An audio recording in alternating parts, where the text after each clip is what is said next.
Hi guys, and welcome back to my channel. Today's topic could be a little controversial. However, I'm gonna go ahead and say it. Positivity is great. Positive vibes only concept is also okay, but there is something called toxic positivity.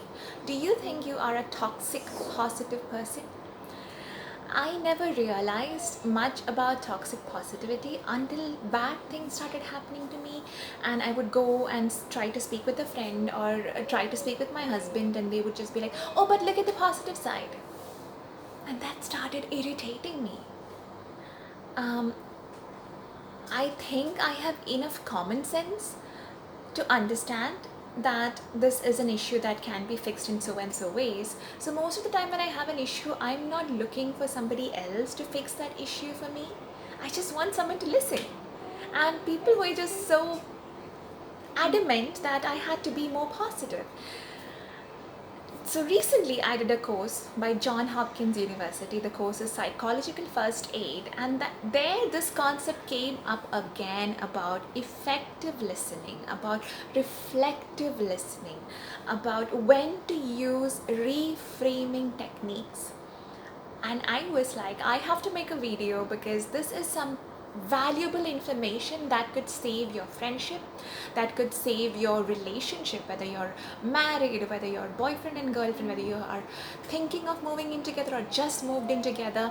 Times are tough, people are losing their jobs. It's very difficult. I'm not gonna sit here and lie about it, and I'm also equally going through that. So what is toxic positivity? It is when someone comes to you and they want to talk about how bad their day was, or how they just recently lost their job and they are feeling so helpless and hopeless. A lot of times when people come to you to speak about these things, they want you to listen, to be there, to hold space for them. Again, holding space is something you can read more about. It's so effective in relationships, and for me personally, it has been very transformative because I have this issue where my husband comes and tells me that he had a bad day and thing.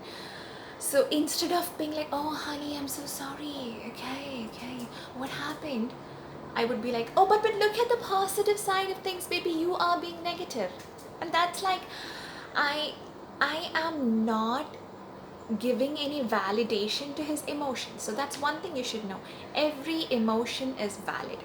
Your emotion is valid, the other person's emotion is valid, and you cannot belittle that. Even when you think you are doing the right thing, you might be really making them feel like shit.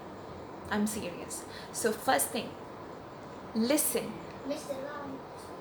To not reply or to respond, but just listen because you want to listen and you want to be there for that person. 2, understand every emotion of theirs is valid. 3, don't try to fix the person. 4, don't try to fix their problem. 5, stay in a place of non-judgment, unconditional love, compassion and empathy. Don't do any of those things too much. Don't smother the person, but let the person feel safe and secure to open up about themselves, their issues and what they are going through. Give them advice only if they go like, "So what do I do? Like, what do I do? What do you think?" Then give them an advice. Because you would be stunned to know most of us just want to be heard. We want to be heard, listened to. We want to feel like we belong. We want to feel like every emotion of ours is valid. We want to feel more understood and loved. And no one is looking for you to constantly fix them or fix their problems. Toxic positivity is when someone lost their job and you're like, "But look at the positive side of it. Now you can finally go and find the right job for you, your dream job." Like, no, they're scared. They're scared they just lost their job and they feel hopeless, and let them sit there and vent about it to you. Your friend comes to you and says that she finally broke up with that boyfriend of hers, and you don't try to reframe right away by like, "But look at the positive side of it." No, it was a difficult relationship, but it ended. So she's going through a lot, so let her sort out all her emotions and let her vent out without you trying to quickly reframe her. I hope that made more sense, and I hope you can use this in your day-to-day life, where you will listen because you want to listen and you want to make the other person feel loved, respected, rather than I'm listening here because I am gonna fix you, I'm gonna fix your issues, and you're thinking, the other person is venting out, and the other person eventually realizes that you were not paying attention, were you? You don't understand me, do you? And they feel more insulted. So I hope this helped. See you soon.